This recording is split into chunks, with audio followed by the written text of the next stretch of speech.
سلامونه.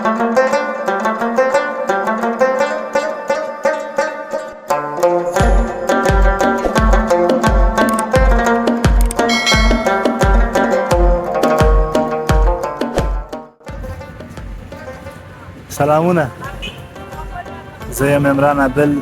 تاسو به چې دا چیرته ولاړ دی. راغلی یم کامې ته د ننګرهار ولایت یو سرسبز یو پرامن ولسوالي چې د دنیا د افغانستان د هر ساحې څخه دلته خلک راځي دیدن ته چکر ته.